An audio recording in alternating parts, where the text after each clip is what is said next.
I told everyone, I know it's a girl. I'm the mom, I know it's a girl. And everybody was like, no, it's a boy. When we saw the smoke, everybody started cheering.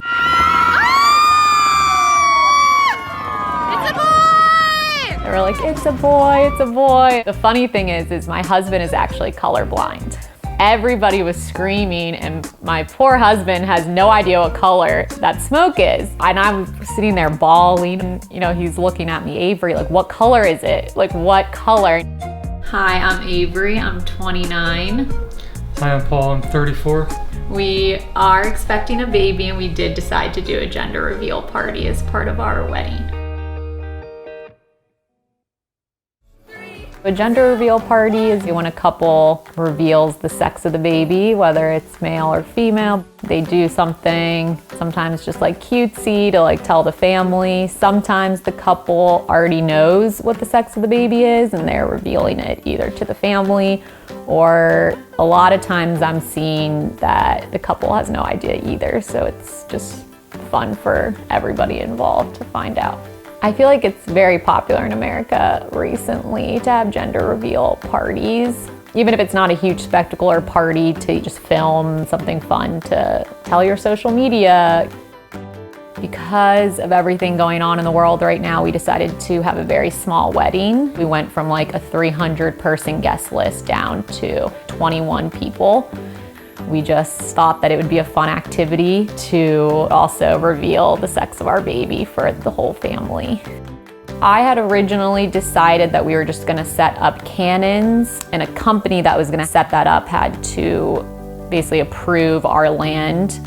We actually did not get the permit. As a backup, they said that we could do a helicopter. My parents were like, that's way cooler, let's do that. But they did not tell me. So I had no idea that the helicopter was coming. All we really wanted was a healthy baby. So it wasn't about which gender or sex of the baby that we preferred. It was just, we were excited to find out if it was gonna be a boy or a girl.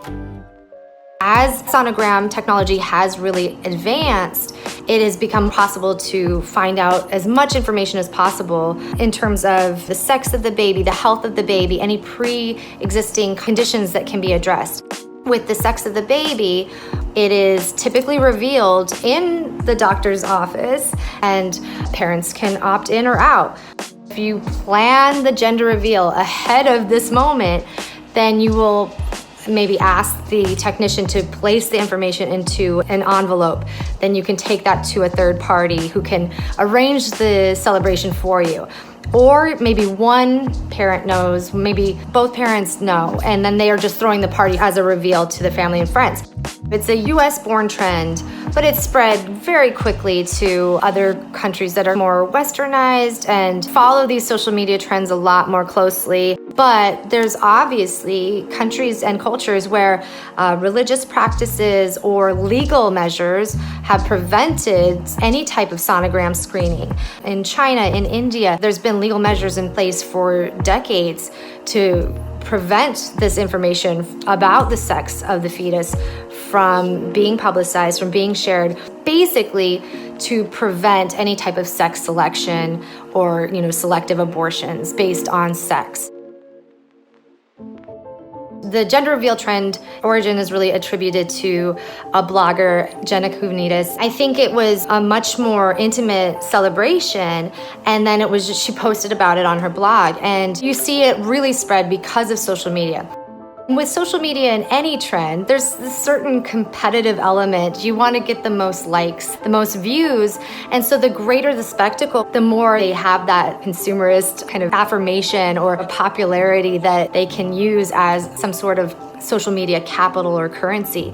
The US has a history of turning maybe private events into huge industries, providing all of the marketing and the advertising. I've seen everything from 3D and 4D sonogram keepsake industry grow alongside this. It's now evolved into color tannerite explosions, which, as we've seen, have far deeper ramifications, from the wildfire in California to the one that was set off in Arizona 2 falls ago. So we're really seeing a lot of the damage that can be done when these trends get out of control.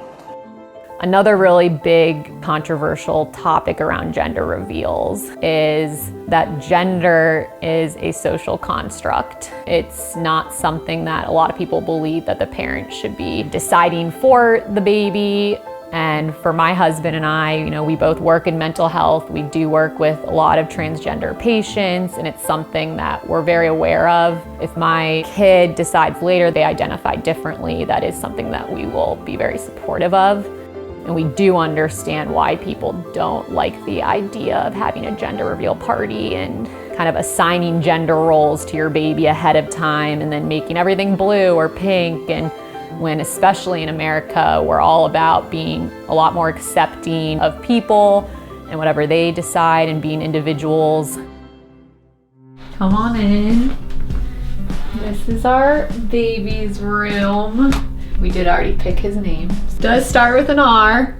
Paul and I actually had our honeymoon in Arizona, and we were just inspired to do kind of like a deserty theme with like cactus stuff. For us, it was just a way to kind of know more about our kid, either biologically. I'd rather it be called the sex reveal instead of gender reveal. We understand why it is controversial, but we enjoyed just kind of knowing more about our baby, and that's why we did it. Hopefully now, people who have been longing for that sense of community and coming together will see more of an opportunity to make this an intimate celebration that is less about the spectacle of it and more about the actual communal celebration of welcoming a child into the world. Hello， 谢谢你收看到这里。那如果你喜欢这个视频的话，记得点赞、转发、收藏，而且不要忘记关注 Plus One。我们下期节目再见，拜拜。